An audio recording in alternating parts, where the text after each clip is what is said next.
പേരില്ലേ? പേരുണ്ട്. RV തമ്പുരാൻ. തമ്പുരാൻ എന്ന് വിളിക്കും.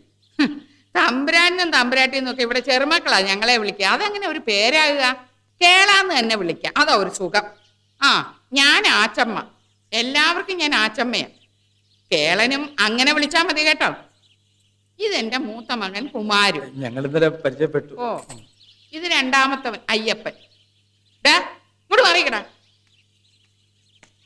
ഇതല്ലേ അവൻ കുഞ്ഞൂട്ടൻ. എല്ലാവർക്കും കൃഷി തന്നെ പണി. അയ്യേ, എനിക്ക് കൃഷിയൊന്നുമില്ല. ഞങ്ങള് കൃഷി ചെയ്യും, അവൻ തിന്ന് തീർക്കും. ഞാനൊരു ചെറിയ കട നടത്തുന്നുണ്ട്, അങ്ങോട്ട് പോകാൻ ഇറങ്ങിയായിരുന്നു. ഞാൻ ഇറങ്ങിക്കോട്ടെ. ആ, ചെല്ലു. ഇരിക്കേ കേളം, ഇരിക്കേ. ഇവരുടെ അച്ഛൻ കൗണ്ടറുടെ കാര്യസ്ഥനായിരുന്നു. എന്ന് വെച്ചാ കുടുംബത്തിലെ ഒരു അംഗത്തെ പോലെ അവര് ഞങ്ങളെ കരുതിയിരുന്നതേ. അവിടെ ഒരു വിരുന്നുകാരൻ വരിക എന്ന് വെച്ചാ ഇവിടെ വന്ന മാതിരിയല്ലേ? അല്ല, കാലത്ത് കൊടുത്തയച്ചോന്നും കഴിച്ചില്ല എന്ന് പറഞ്ഞു. റൊട്ടിയും ചപ്പാത്തിയും ഒക്കെ തിന്ന് മടുത്തിട്ടാത്രേ ഇങ്ങോട്ട് വന്നത്. നാടൻ രീതികളൊക്കെയാ ഇഷ്ടം. നമുക്ക് ബുദ്ധിമുട്ടാവും, പുറത്തുനിന്ന് വാങ്ങി കഴിച്ചോളാം എന്നൊക്കെ പറഞ്ഞു. അത് ശരിയാവില്ല. കൗണ്ടർക്ക് വേണ്ടപ്പെട്ട ഒരാൾ ഇവിടെ വന്ന് താമസിക്കുമ്പോ അവരെ സൽക്കരിക്കേണ്ടത് നമ്മുടെ കടമയാ. ശരിയാവില്ല. അപ്പൊ ഞാൻ ഇറങ്ങട്ടെ. ഓ,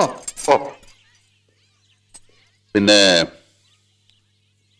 കാലത്തൊരു പെൺകുട്ടി ആഹാരം കൊടുത്തയച്ചില്ലേ, അവളെ ഇനി അങ്ങോട്ട് അയക്കണം. ആ, എന്താ എന്ത് പറ്റി? അതാ പെൺകുട്ടിക്ക് മര്യാദയ്ക്ക് പെരുമാറാൻ അറിയില്ല. കുരുത്തക്കേട് ഒരല്പം കൂടുതലാ. എന്ത് കുരുത്തക്കേടാ നീ കാണിച്ചെന്നാ ചോദിച്ചത്? വെറുതെ അല്ലേ അയാളൊന്നും കഴിക്കാത്തത്. അതിനെന്താ, എനിക്ക് നല്ല വിശപ്പുണ്ട്, ഞാൻ കഴിച്ചോളാം. എല്ലാം കൂടെ എടുത്ത് അവന്റെ തൊണ്ടയിലിട്ട് ഇട്ടുകൊട്. എന്താടി കാണിച്ചത്? ഞാനൊന്നും കാണിച്ചില്ല. പെണ്ണിന് അഹമ്മദ് കുറച്ച് കൂടുന്നുണ്ട്. കേളം പറഞ്ഞല്ലോ നിനക്ക് മര്യാദയ്ക്ക് പെരുമാറാൻ അറിഞ്ഞുകൂടാന്ന്. സത്യം പറ, നീ എന്താ അവിടെ പോയി ഒപ്പിച്ചത്? ഞാൻ മീശ ഉണ്ടോന്ന് ചോദിച്ചു. ഓ, അത് ശരി. അപ്പൊ അയാൾക്ക് മീശക്കച്ചവടാ. പണിയെടുക്കടാ.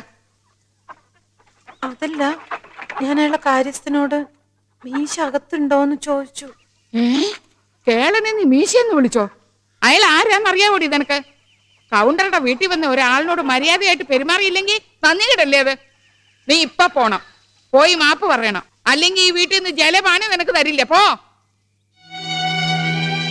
No, never. എന്റെ കേസ് വാദിക്കാനാണ് സ്വാമിക്ക് അയാളെ ചോദിച്ച ഫീസ് കൊടുത്ത് ഞാൻ വക്കാലത്ത് ഏൽപ്പിച്ചത്. പിന്നെ ആരുടെ സമ്മതത്തിലൂടെയാണ് അയാൾ ഇങ്ങനെ ഒരു കടലാസ് ഉണ്ടാക്കി കൊടുത്തയച്ചത്?